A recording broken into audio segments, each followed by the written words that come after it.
Not be this or that. We have to find a solution which does not hurt the future and reasonably satisfies the employees. Whatever we do, whatever program we have, it must be fully funded today. Some states have gone for old pension system. States have a sovereign right. If the people elect them, they get a mandate, so be it. But they cannot burden the next generation giving a promise today from which future governments cannot come back. Because that is guaranteeing a fiscal destruction. It's finished. The presentation will show you some of the stark numbers. We'll be very quick about it. And therefore, we have to figure out a mechanism by which we can protect the future. And while price increases must be reflected in increasing the pension, that's reasonable. Each time a pay revision commission comes, you cannot jump up pension also several fold. So much so, the employees in private sector doing the same job today, they are getting only half or one-third of the pension of the retired employees who worked in that capacity 30 years ago. Now, that's not something India can afford. If I get 10 lakh rupees a month, somebody gives me, I will be happy. There's nothing wrong with that. But that's not something Indian taxpayers can afford. Therefore, what we are appealing is 3%, 3.2% people cannot be sustained by 97% people. At the cost of 97% people's future in a desperately poor country, we are now yielding to the short-term temptation to somehow get into power, hoping that this extra vote will get us power, because the rest of the 97% people are silent, weak, unorganized, as opposed to 3% who are vocal, strong, powerful, organized. The political parties are afraid of the 3%. They know that they can take the 97% for granted. One last word.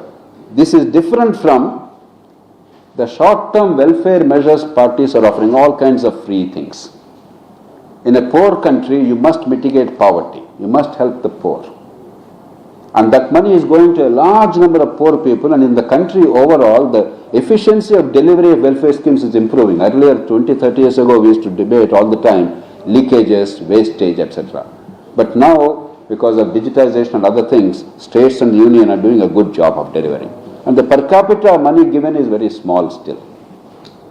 And any government can restructure it. It's not a legal, long-term, permanent liability. And it is funded today. It is not a promise without payment. Therefore, this is different from the old pension system. So our appeal is to you and through you to the people of the country and to the political parties with great humility. We respect the political process. We respect the parties. Parties represent millions of people, their ambitions, their aspirations, their dreams.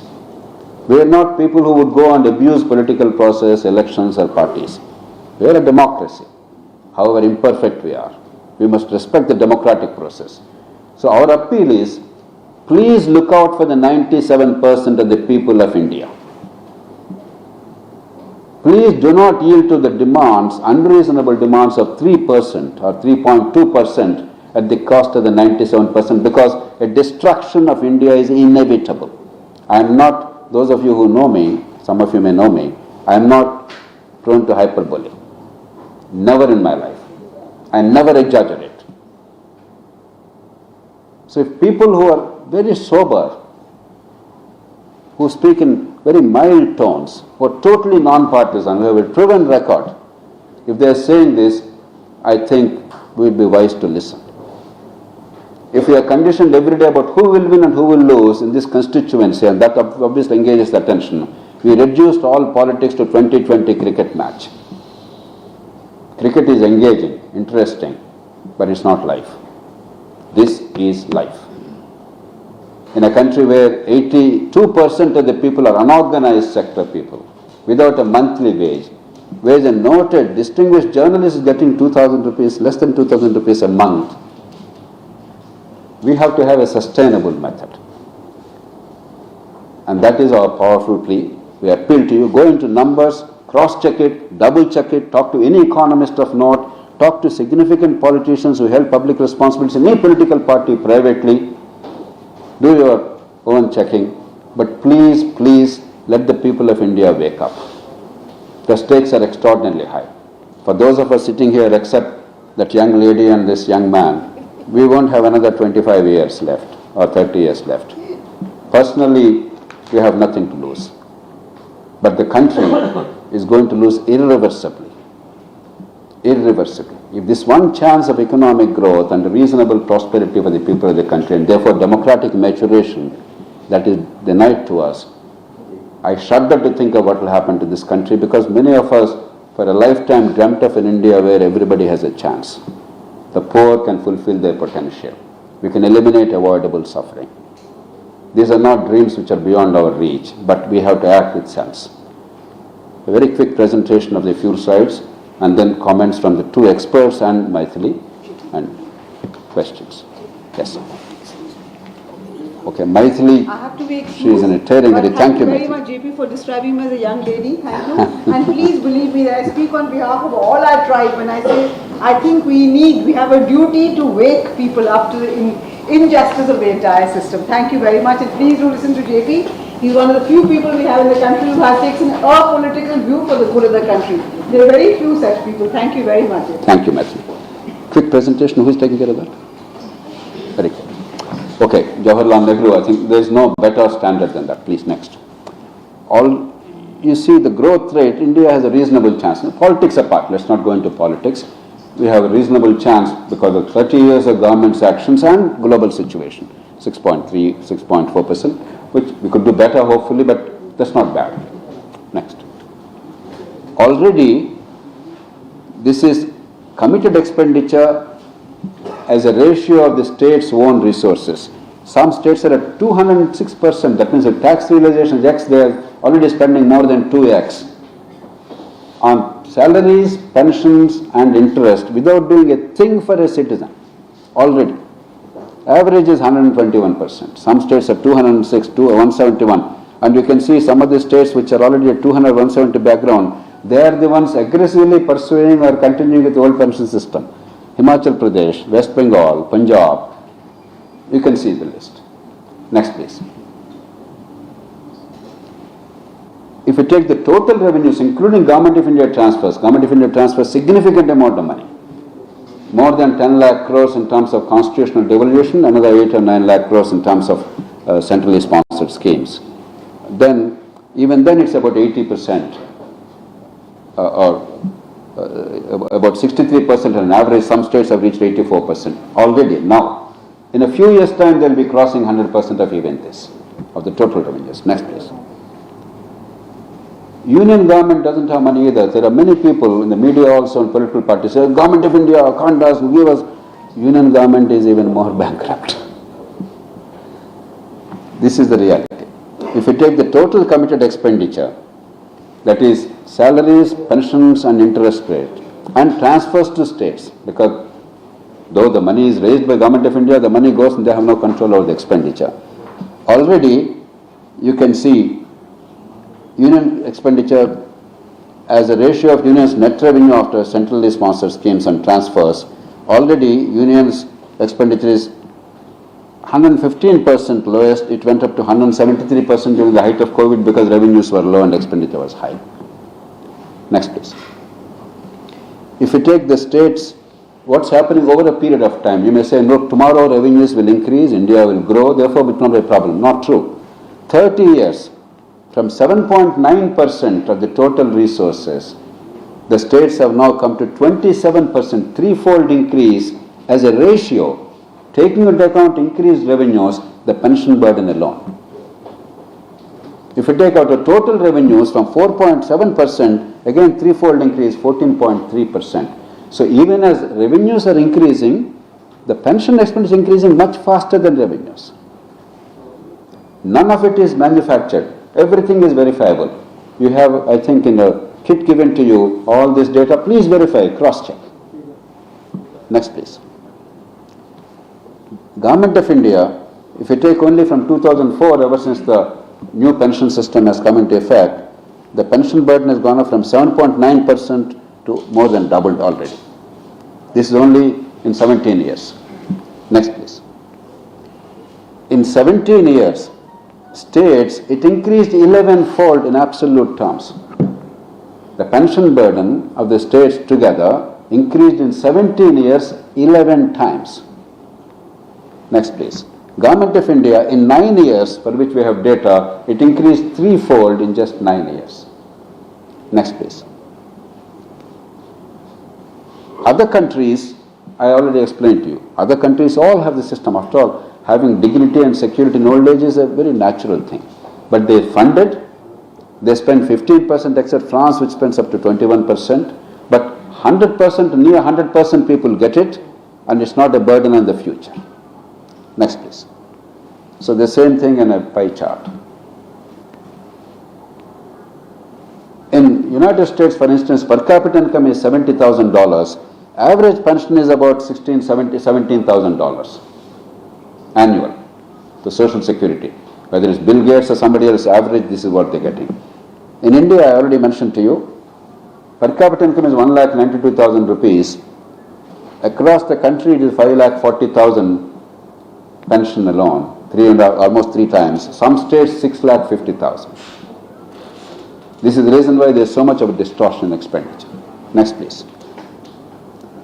Andhra Pradesh has done a detailed study. They came out also with a guaranteed pension scheme to address the employees' concerns, at the same time protecting the future.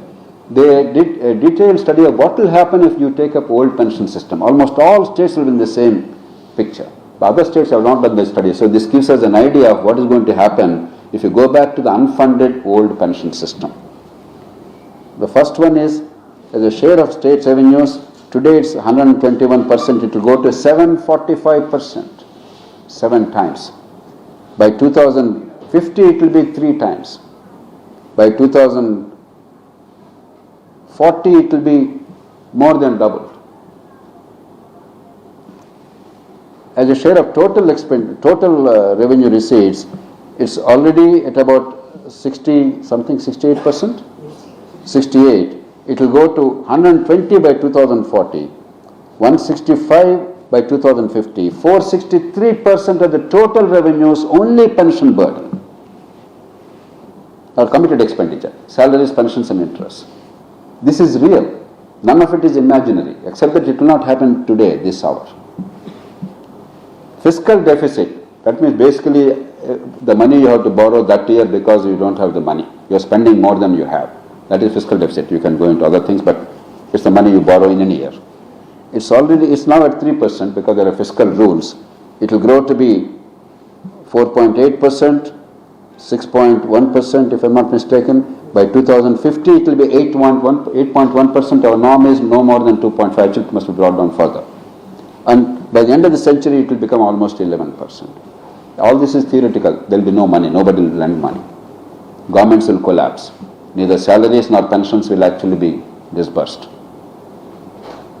This is a theoretical exercise because well before the stage there will be complete collapse of the country. Debt GDP, already AP is at 38, actually it's 43, 45, but they're as usual off-budget loans, but 38 officially stated. It will grow to be 107% by 2050. The norm for the states in India is 20%. We already crossed 20 in most states. And it's going to be 211% by the end of the century. Next please. So this is debt burden currently already. 20% most of the states crossed. So rest of it I already explained to you. All we are saying is let there be a hybrid program to address some of the employees, for instance, are worried if the money is put in the stock market or something, if it collapses, what will happen? It's a reasonable concern. We can give employees the freedom. We can guarantee a certain floor level that you can't go below that. There are ways of doing it but as long as it is funded today, not tomorrow. Because employees, I repeat, I was an employee of government. I worked in government. My father was a government employee. My brother was a government employee. So we're all part of that. It's not a war against employees. It's a war for the future of our country. Next, please. So rest of it I mentioned. Union government has an indelible role. Dr. Ambedkar consciously, deliberately, after a lot of deliberation, put provisions in the Constitution because I'm using the words used in the Constitution, the financial stability of the country and the credit of India, they are indivisible. They are not about this state or that state. The country is a whole. We are all great federalists and supporters of decentralization and states' rights. We believe in that. But that cannot be at the cost of fiscal destruction of India. Therefore, there has to be an overarching framework to protect India's future, like we have Reserve Bank to protect the currency value, like we have Finance Commission to take care of the union-state transfers. So, this is not a center-state issue. This is a country's issue. And the rules we are saying must apply to union and the states together, both.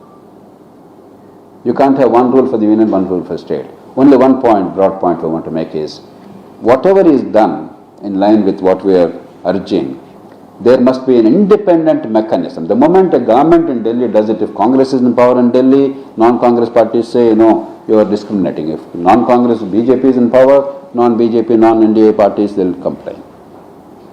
That will not serve us. Therefore, there must be an independent, transparent mechanism which cannot be manipulated politically. Many countries have that. United States has Congressional Budget Office to come out with the numbers, etc. Very hard numbers. Any program suggested or taken up, first Congressional Budget Office studies it. Britain has Office of Budget Responsibility. Any program of government as a tradition, they first refer it to OBR, and only when OBR gives a report will they talk about it. The former Prime Minister, the lady who was unseated by Rishi Sunak, she did not do it. One of the reasons why her government was fell down. In one case, they refused to do it. So there is a very strong entrenched traditions of the legal backing. Australia has a similar system. So we should have something like that. And even the rules regarding raising of debt by the union government in Article 293, I am sorry for being technical, that must not be handled by the government as a political entity. While the norms are laid down by law, they must be administered or implemented by an independent organization. Like, Finance Commission is doing a credible job in the country. Election Commission has been doing a credible job. We can figure out how to do it in a non-partisan manner, create this body. But that body must have the power, not the elected government's fiat on a day-to-day basis. So it must be taken above partisan politics, above union-state struggles. So we have two paths today. Just as in 1991 we had two paths. And we were lucky that across the country there was a consensus and we took one path, and at least India's fiscal integrity was saved and we had some measure of success. A lot more needs to be done. Today, this single issue, old pension system unfunded for a small number of people at the cost of the rest of the country, that is going to be a defining moment in the history of our country. We can take any one path to fiscal ruin and destruction, another path, continued growth and hopefully a better future for our children. Next, please. I end with this. There is a former Treasury Secretary of Britain. He said this very thoughtfully 40 years ago, I remember vividly. It's always been difficult anywhere in politics, all over the world, to reform because of the slow rate of social payoff compared to the short-term political costs of change. That is the context in which we are discussing. It's not easy. Politicians have a very difficult task of pleasing the voters. But unless we encourage the parties to do the right thing, unless the people, the 97% people wake up and understand what they are losing, it will be always 3% winning at the cost of 97%, and our blaming politicians will not help us. So with great humility, we appeal to the political parties. You have done a great job in the past 30, 40 years and even 75 years, reorganization of states, about language issue in the country, about constitutional institutions, peaceful transfer of power, economic reform, food production in the country, food self-sufficiency, GST, many things by consensus. You came together and safeguarded one of the most complex countries' interests. It's not easy to govern India. Please, we appeal to you, we beg of you, come together, help the country, don't destroy the future of the country for temporary political gains, which may not even materialize. Sir? Well, I think the high point has been very well illustrated by Dr. Jaya Prakash Narayana. All that I want to say is today we had a round table discussing the implications of the financial prudence, the need for proper financial prudence in public administration. And I must say that there was a reasonable consensus that we should alert political parties, the public, the governments that there is need for some kind of a control over the profligacy of, financial profligacy of various governments. It is not a fault-finding exercise. It is an exercise to alert the need for taking corrective action. It is not against old past pension system or the new pension system. It is for ensuring a proper social security benefit for all within the parameters of financial prudence. I think a broad consensus has been given, and I hope you have issued a press note of Yes, sir. and we have issued the press note. We sincerely hope that the government, the political parties will understand the reality of the situation. The media will certainly contribute to the promotion of the awareness of the problem, and we sincerely hope that corrective action will be taken. Thank you. Dr. Govindra. Yes. Thank you. Thank you all for coming here. And Constitutional values and integrity. To my right is Dr. M. Govindrao, a very distinguished economist and an expert on federal finances, union state finances, and member of the 14th Finance Commission. To his right is a member of your fraternity, my dear friend, Maithili the Bhusri. eve of elections, the expenditures tend to increase by 0.5% of GDP. And it is also true that in our country today, we have unsustainable levels of deficits and debt. Our deficit, if you take center and state together, is almost 9% of GDP. And debt is somewhere about 86% of GDP. Which means that our children and grandchildren will have to repay that money and then pay the interest. If on top of it, if you have this old pension system,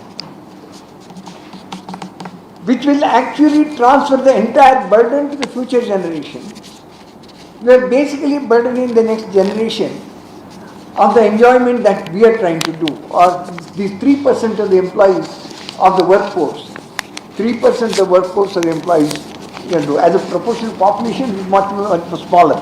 Much more. Now, it is not that everybody is doing this.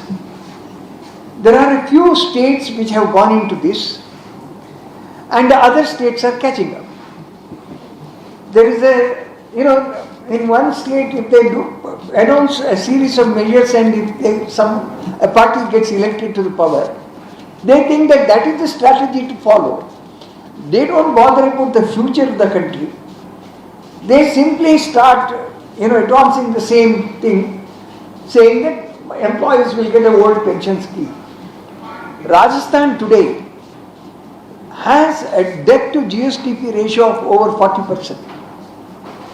And its interest payments and pension almost take 70 to 80%. Similarly, case of Kerala. Now, Punjab is already in a very difficult situation. And if these states take, other states also follow. So it is important that there should be a consensus that our children should not be burdened by just enriching some short minority of population. And therefore, I think it is important that there should be a large political consensus to stop this type of profligacy and go on increasing the deficits and debt for the future and to unsustainable levels, as was shown. And in that sense, we had I think everyone was agreed that this is the case, including some very important political leaders.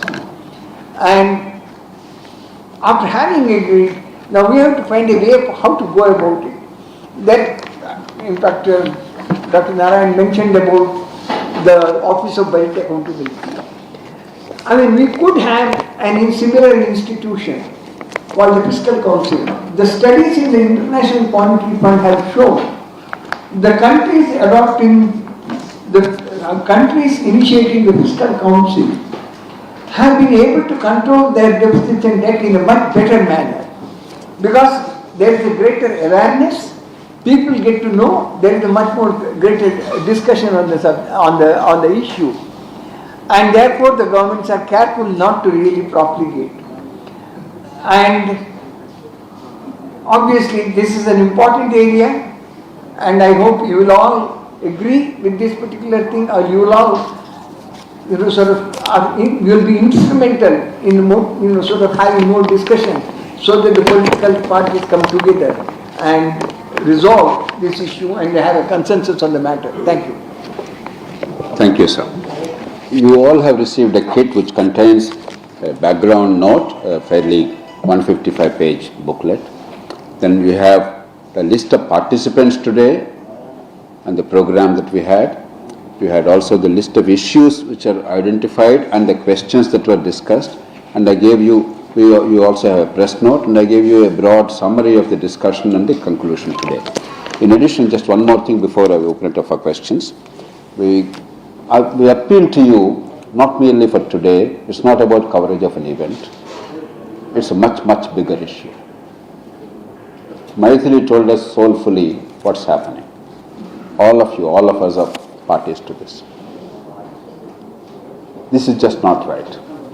On a sustained basis, unless we mobilize public opinion based on facts, evidence and rationality and logic, it's very difficult to merely expect politicians to sometimes work against their own short-term interests. And we appeal to all of you to make it a campaign, a citizens' campaign. It's not anybody's private thing. It so happened that some of us initiated the process, but we have no greater resources, no greater information or knowledge than all of you. For those who are interested in understanding the issues in considerable detail, there is a website that is launched, refuseops.in, REFUSEOPS, refuseops.in, and people may log on to that for further details, and the Foundation of Democratic Reforms or the website, others will be always at your disposal, because we believe it is the most important challenge facing India today. There are many, many challenges. I am very mindful of that. We worked on many, many challenges. Sometimes it's success, sometimes a lot more needs to be done. But this is a make or break issue. This is a life or death issue for the country's economic future. It's as simple as that. So we appeal to you with great humility to lend your might, your intellectual prowess, your passion, and your ability to communicate, to reach out to people of India on a sustained basis across the country. The floor is open to your questions.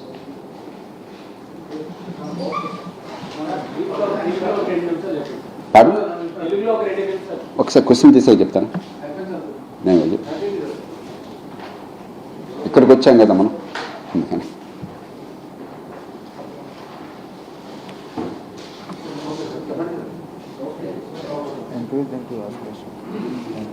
Please feel free. Now,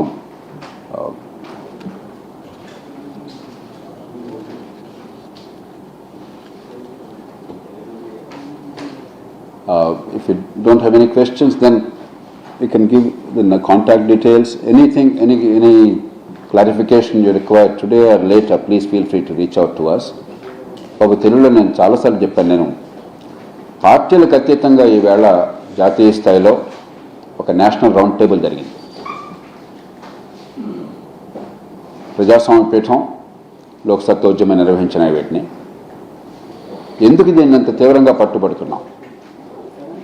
ప్రభుత్వోద్యోగులు అంటే JP గారికో లేకపోతే ప్రజాస్వామ్య పీఠానికో కోపమా? కాదు. నేను ప్రభుత్వోద్యోగంగా పనిచేశాను. ప్రభుత్వంలో ఉండగా ఒక్క ఉద్యోగి కూడా అవమానించాలని కానీ తక్కువగా చూశాను కానీ వాళ్ళ ప్రయోజనాలు విస్మరించాను కానీ అనలేరు. మన ప్రభుత్వోద్యోగులు మన కుటుంబంలో భాగం, మన సమాజంలో భాగం. అట్లాగే మా నాన్నగారు ప్రభుత్వంలో పనిచేశారు, మా తమ్ముడు ప్రభుత్వంలో పనిచేసి రిటైర్ అయ్యాడు. ఇది సొంత విషయం గురించి కాదు. దేశ ప్రయోజనాలు నాశనమైతే, దేశమే నాశనమైతే ఇంకా రేపొద్దున మనం బతికి సాధించేది ఏమిటి? కాబట్టి ఉద్యోగుల ప్రయోజనాలను కాపాడాలి, అదే సమయంలో దేశ ప్రయోజనాలను నాశనం చేయకూడదు, దేశ భవిష్యత్తు నాశనం చేయకూడదు. దేశ భవిష్యత్తు కళ్ళ కట్టినట్టుగా కనిపిస్తుంది. పాత పెన్షన్ పద్ధతి తీసుకొచ్చినటువంటి రాష్ట్రాల్లో కానీ జాతీయ స్థాయిలో చూస్తే అక్కడ కానీ దేశ భవిష్యత్తు సర్వనాశనము. తెలుగు ప్రజలందరికీ తెలుసు.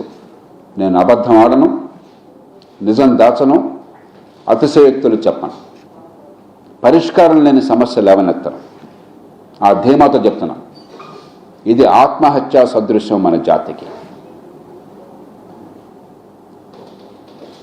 ఉద్యోగులకి భరోసా ఇస్తూ రేపొద్దున స్టాక్ మార్కెట్లో పెడితే మా పెన్షన్ డబ్బులన్నీ పోతాయేమో అని భయం ఉండటం సహజం. మాకు మరీ తక్కువ వస్తే మేమవుతామని భయపడటం సహజం. కాబట్టి పద్ధతులు ఉన్నాయి. ఉద్యోగుల ప్రయోజనాలను కాపాడుతూ అదే సమయంలో భవిష్యత్తు మీద భారం వేయకుండా, వచ్చే తరం మీద పన్నుల భారం పెట్టకుండా, ఏ ఖర్చు ఉన్నా కూడా ఆ ఖర్చు భవిష్యత్తు మీద కాకుండా ఇప్పుడే పెట్టే ఏర్పాటు చేస్తే ఏం ఇబ్బంది లేదు, ఉభయతారకంగా ఉంటుంది.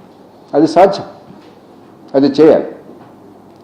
అలా కాకుండా రేపొద్దున దేశం సర్వనాశనమైనా మాకు పర్వాలేదు, మాకు ఈవేళ 1% ఓట్లు వస్తే మేము గట్టెక్కుతామేమో అన్నటువంటి ఆలోచనతో చేస్తే ఖచ్చితంగా ఈ దేశ భవిష్యత్తు వినాశం. పేదరికంలో మగ్గుతున్న దేశం, 182 అసంఘటిత రంగంలో ఉండి రెక్కాడితే కానీ డొక్కాడనే వాళ్ళు ఉన్న దేశం. రేపొద్దున భోజనం ఎక్కడ దొరుకుతుందో లేండి దేశం. పిల్లలకు చదువు కావాలని చెప్పంటే కన్నీళ్లు కార్చే దేశం. ఫీజులు కట్టినా ప్రైవేట్ స్కూళ్ళలో చదువు అందని దేశం. చాలా స్కూళ్ళలో గవర్నమెంట్ స్కూళ్ళు అంటే ఉపయోగం లేదని భావించే దేశం. అనారోగ్యం వల్ల కోట్ల మంది బేదలయ్యే దేశంలో 3% మందిని మెప్పించడం కోసం వాళ్ళకి బలం ఉంది కాబట్టి, గొంతు ఉంది కాబట్టి, సంఘటితంగా ఉన్నారు కాబట్టి 97% బతుకులు నాశనం చేద్దామంటే ఇది ధర్మం కాదు, ఇది న్యాయం కాదు. కాబట్టి తెలుగు ప్రజలకి, దేశ ప్రజలకి నేను మనసారా కోరేది, ఏ పార్టీకైనా మీరు ఓటేయండి, కానీ పాత పెన్షన్ తిరస్కరించండి. దాన్ని తీసుకొచ్చే వాళ్ళకి మీరు చెప్పండి గట్టిగా ఇది తప్పు అని చెప్పండి. ఎందుకంటే మీ భవిష్యత్తు దీంతో ముడిపడన్నది. నేను నాకు కూడా ఓటేమని నాడు చెప్పలా. నేను ఎన్నికల్లో పోటీ చేసినప్పుడు కూడా తెలుగునాట అందరికీ తెలుసు, నాకు ఓటేమని నాడు చెప్పాలని. ఎన్నికలు ఓటు వేసే వాళ్ళ కోసం తప్ప పోటీ చేసే వాళ్ళ కోసం కాదు. మీరు ఎవరికి ఓటేసినా కూడా రాహుల్ గాంధీ గారికి నష్టం జరగదు, మోదీ గారికి నష్టం జరగదు, కేసీఆర్కి నష్టం జరగదు, జగన్మోహన్ రెడ్డికి నష్టం జరగదు, చంద్రబాబు నాయుడికి నష్టం జరగదు. ఎవరి దగ్గర నకపోయినా లాభ నష్టాలు మనకి, ఓటు వేసే వాళ్ళకి, పన్ను కట్టే వాళ్ళకి. మన భవిష్యత్ నిర్ణయం అవుతుంది.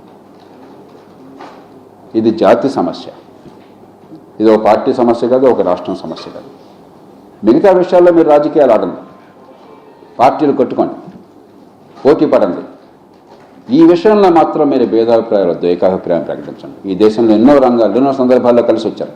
మన తెలుగువాడే మన నరసింహరావు ప్రధానమంత్రిగా ఉండగా దేశం సంక్షోభంలో ఉంటే అందరినీ కలిపి ఆర్థిక సంస్థలను మార్గం చూపెట్టి అన్ని పార్టీలు అనుసరించారు. వాజ్పేయి గారు, మన్మోహన్ సింగ్ గారు, ఇప్పుడు మోదీ గారు. ఎన్నో విషయాల్లో ఈ దేశంలో భాషా ప్రయుక్త రాష్ట్రాలు కావచ్చు, మన భాషలు రక్షించి ఇంగ్లీష్ను కాపాడడం కోసం దక్షిణాది ప్రజల కోసం కావచ్చు, దేశంలో ఆహారం స్వయం సమృద్ధం కావడం కోసం గ్రీన్ రెవల్యూషన్ కావచ్చు, ఆర్థిక సంస్కరణలు కావచ్చు, ఫెడరలిజాన్ని బలోపేతం చేయడం కావచ్చు, జీఎస్టీని తీసుకురావడం కావచ్చు, ఇవన్నీ కూడా దేశంలో ఏకాభిప్రాయంతో సాధించాం. పార్టీలకు అతీతంగా రాష్ట్రాలు, జాతీయ స్థాయి ప్రభుత్వం కూర్చుని. ఇది కూడా సాధ్యం, అవసరం. గతంలో చూపెట్టిన విద్యను మళ్ళీ చూపెట్టండి. నెహ్రూ గారు చెప్పినట్టుగా దేశమే నాశనం అయితే ఇంకా గెలిచేవాడు ఎవడయ్యా? దేశాన్ని నాశనం చేసి గెలిచేది ఏంటి మరి? ఆ విషయాన్ని గుర్తుంచుకుంటారని తెలుగు ప్రజల్ని, దేశ ప్రజల్ని మనసారా కోరుతూ మీరంతా కూడా దీనిలో పాలు పంచుకోండి. ముఖ్యంగా యువత, ఆలోచించేవాళ్ళు క్రికెట్ మీద ఎంత శ్రద్ధ పెడుతున్నారో కనీసం అంత శ్రద్ధను దీనిలో పెట్టండి. క్రికెట్లో ఎవరు గెలిచినా మీకు ఆనందం తప్ప పెద్ద అదనంగా ఏం లేదు, ఒక 5 నిమిషాలు ఆనందం అంతే. ఇది మీ జీవితం.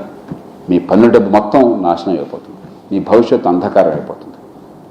అందుకే ఒక వెబ్సైట్ కూడా లాంచ్ చేస్తున్నాం, refuseops.in. ఓపీఎస్ని తిరస్కరించండి .in, refuseops.in అని చెప్పని. మీకు అదనంగా సమాచారం కావాలంటే ఆ వెబ్సైట్కి వెళ్ళండి. నన్ను కానీ మా సహచరులను కానీ సంప్రదించండి. ఇవాళ మహామహులు దేశంలో అందరూ కూర్చున్నారు, కలిశారు. పార్టీలకు అతీతంగా మాజీ ముఖ్యమంత్రులు, జాతీయ స్థాయిలో కేబినెట్ మంత్రులు, మరి ప్రణాళిక సంఘం ఉపాధ్యక్షులుగా పనిచేసిన వాళ్ళు, ఎన్నికల సంఘం చీఫ్ ఎలక్షన్ కమిషనర్గా చేసిన వాళ్ళు, ఇంకా ఎందరో మహామహులు పంచుకున్నారు. పార్టీలకు అతీతంగా ఏనాడు కూడా ఈ విషయాలు పట్టించుకున్నారు వచ్చారు. కారణం దేశ భవిష్యత్తు చాలా, ఈ అంశం దేశానికి చాలా కీలకం. ఇది దేశానికి చావో బతుకో. దేశ ఆర్థిక వ్యవస్థ నాశనం అవుతుందా, దేశం మంచి ప్రగతిని సాధించి పేదరికాన్ని తొలగించి ప్రపంచంలో అగ్రస్థాయి నిలబడుతుందా, ఈ విషయం తెలుస్తుంది. మరోసారి మీ అందరికీ నమస్కరిస్తున్నాను. ఉద్యోగులకు ఆల్టర్నేట్గా ఎలాంటి ఉదాహరణకి పెన్షన్ గ్యారంటీగా ఒక రేట్ వచ్చేట్టుగా మనం పెట్టచ్చు. ఒకవేళ అక్కడ కొరత ఉంటే తన గవర్నమెంట్ డబ్బులు ఇచ్చేయచ్చు. If there is a deficit in guaranteeing a pension, you don't have enough money. That, if the government funds it, that will be manageable. Only thing is, what we call wage indexation. With each pay revision commission, the pension is rising. That must be removed because nowhere in the world do you see that. But as long as the prices increase, to protect the purchasing power, you can increase the pension. So there are ways of doing it. A lot of calculations are going on, and we can satisfy the employees reasonably and protect the people. Election టైంలోనే లేకపోతే నార్మల్గా కూడా government చాలా చెప్తా ఉంది. ఓపీఎస్కి మారడానికో లేకపోతే దానికో try చేస్తున్నాము అని చెప్తున్నారు, కానీ ఎవరు కూడా ఓపెన్గా వ్యతిరేకించలేదు. అట్లా దానికి ఏం చేస్తారు? భయం. మరి మనందరం గొంతు విప్పితే అప్పుడు భయం తగ్గుతుంది. Governments are afraid of 3% people because they are organized, they are vocal, and they understand their self-interest. 97% people are weak, unorganized, they are not vocal, they are silent, they don't understand their self-interest. We know, you come from Andhra Pradesh and Telangana, you know what happens in elections? And the political parties think that if I pay that person the 2,000 rupees that day, I'll get the vote anyway. If I offer free power, free something else, I'll get the vote anyway. I don't have to protect his future or his child's future. Because that is happening. In large measure that is happening because ordinary people don't understand what is at stake for their own future. So it's our duty to make them understand. That's the only answer in a democracy. There is no other answer. Enlightened leadership which looks for the long-term interests of the country, and voters who are aware of their self-interest. There is no other solution. There is high tea organized here. Please come and join us. If there are no more questions, please join us for tea. Thank you very much. I deeply appreciate your being here. I know it's a boring subject. As Dr. Govindarao said, a very technical subject. There are a lot of numbers involved on a Saturday evening with all the smog and traffic. But we deeply appreciate your interest and your participation. Thank you.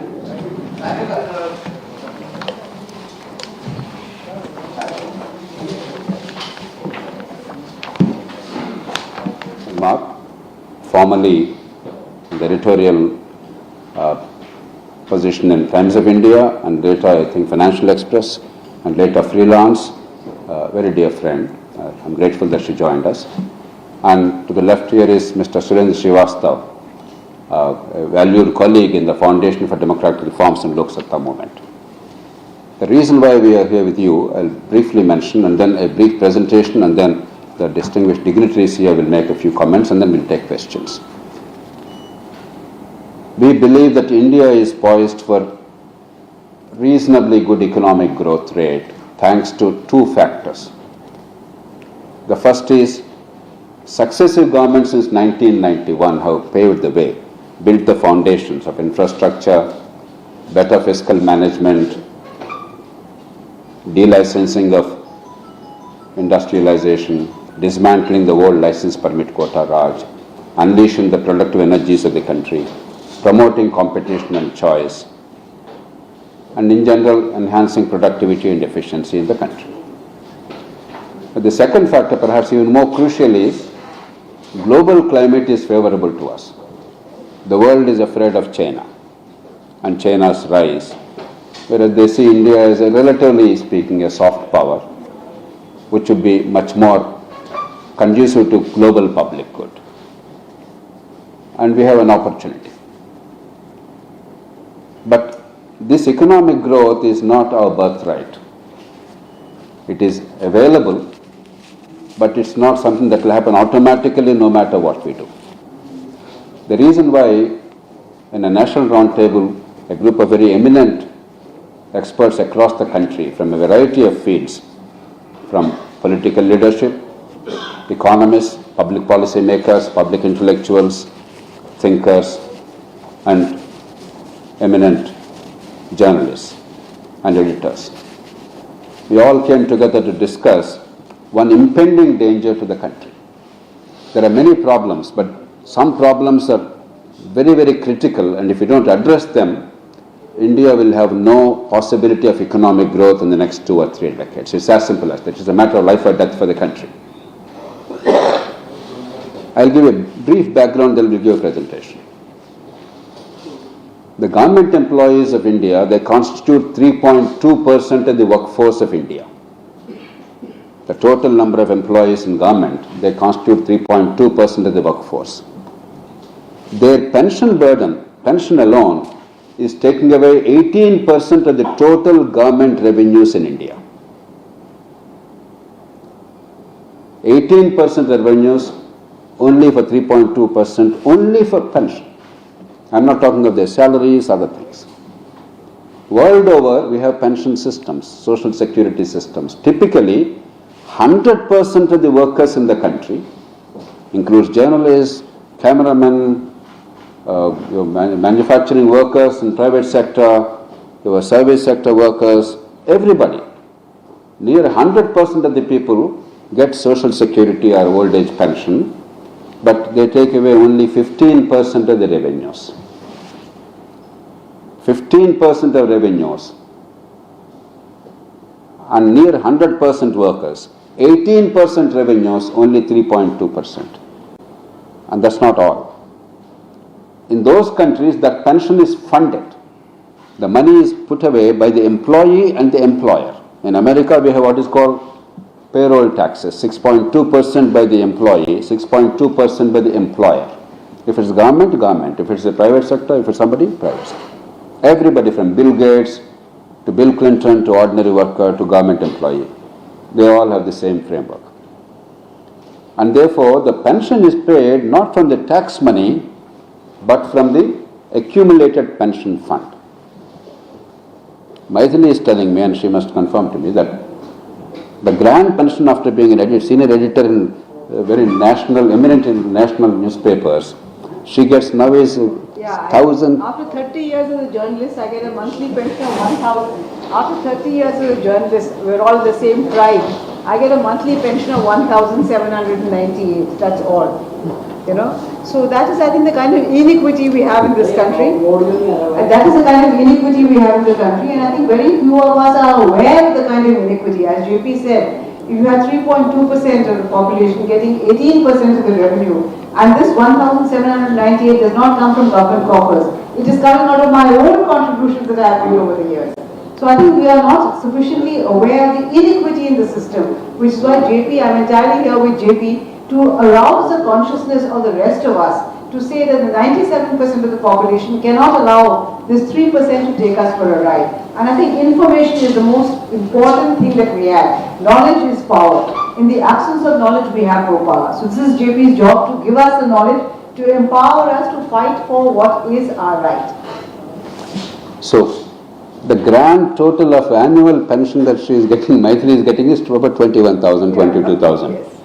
You know, a state government implies constitutional values and integrity. To my right is Dr. M. Govindarao, a very distinguished economist and an expert on federal finances, union state finances, and member of the 14th Finance Commission.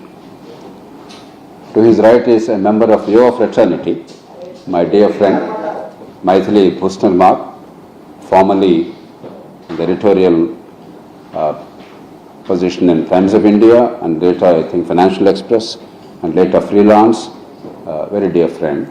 I'm grateful that she joined us. And to the left here is Mr. Surendra Srivastav, a valued colleague in the Foundation for Democratic Reforms and Lok Satta movement. The reason why we are here with you, I'll briefly mention, and then a brief presentation, and then the distinguished dignitaries here will make a few comments, and then we'll take questions. We believe that India is poised for reasonably good economic growth rate thanks to two factors.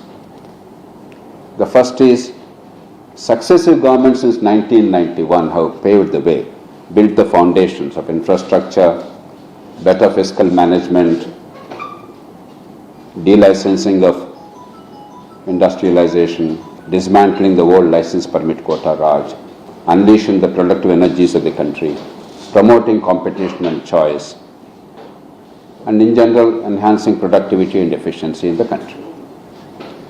But the second factor, perhaps even more crucial, is global climate is favorable to us. The world is afraid of China and China's rise, whereas they see India as a relatively speaking a soft power, which would be much more conducive to global public good. And we have an opportunity. But this economic growth is not our birthright. It is available, but it's not something that will happen automatically no matter what we do.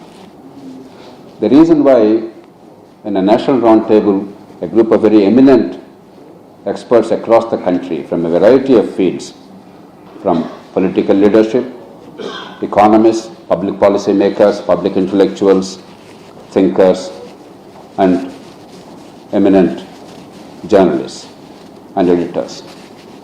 We all came together to discuss one impending danger to the country. There are many problems, but some problems are very, very critical, and if we don't address them, India will have no possibility of economic growth in the next 2 or 3 decades. It's as simple as that. It's a matter of life or death for the country. I'll give a brief background, then we'll give a presentation. The government employees of India, they constitute 3.2% of the workforce of India. The total number of employees in government, they constitute 3.2% of the workforce. Their pension burden, pension alone, is taking away 18% of the total government revenues in India. 18% revenues only for 3.2%, only for pension. I'm not talking of their salaries, other things. World over, we have pension systems, social security systems. Typically, 100% of the workers in the country, includes journalists, cameramen, your manufacturing workers in private sector, your service sector workers, everybody. Near 100% of the people get social security or old age pension, but they take away only 15% of the revenues. 15% of revenues, and near 100% workers, 18% revenues, only 3.2%. And that's not all. In those countries, that pension is funded. The money is put away by the employee and the employer. In America, we have what is called payroll taxes, 6.2% by the employee, 6.2% by the employer. If it's government, government. If it's the private sector, if it's somebody, private sector. Everybody from Bill Gates to Bill Clinton to ordinary worker to government employee, they all have the same framework. And therefore, the pension is paid not from the tax money, but from the accumulated pension fund. Maithili is telling me, and she must confirm to me, that the grand pension after being an senior editor in very national, eminent in national newspapers, she gets now is 1,000. After 30 years as a journalist, I get a monthly pension of 1,000. After 30 years as a journalist, we're all the same tribe. I get a monthly pension of 1,798. That's all. You know, so that is, I think, the kind of inequity we have in this country. And that is the kind of inequity we have in the country. And I think very few of us are aware of the kind of inequity. As JP said, if you have 3.2% of the population getting 18% of the revenue, and this 1,798 does not come from government coffers, it is coming out of my own contributions that I have made over the years. So I think we are not sufficiently aware of the inequity in the system, which is why JP, I'm entirely here with JP, to arouse the consciousness of the rest of us to say that the 97% of the population cannot allow this 3% to take us for a ride. And I think information is the most important thing that we have. Knowledge is power. In the absence of knowledge, we have no power. So this is JP's job to give us the knowledge, to empower us to fight for what is our right. So, the grand total of annual pension that she is getting, Maithili is getting, is about 21,000, 22,000. Yes. You know, a state government implies constitutional values and integrity. To my right is Dr. M. Govindarao, a very distinguished economist and an expert on federal finances, union state finances, and member of the 14th Finance Commission. To his right is a member of your fraternity, my dear friend, Maithili Bhusnarmark, formerly the editorial position in Times of India, and later I think Financial Express, and later freelance, very dear friend, I'm grateful that she joined us. And to the left here is Mr. Surendra Srivastav, a valued colleague in the Foundation for Democratic Reforms and Lok Satta movement. The reason why we are here with you, I'll briefly mention, and then a brief presentation, and then the distinguished dignitaries here will make a few comments, and then we'll take questions. We believe that India is poised for reasonably good economic growth rate thanks to two factors.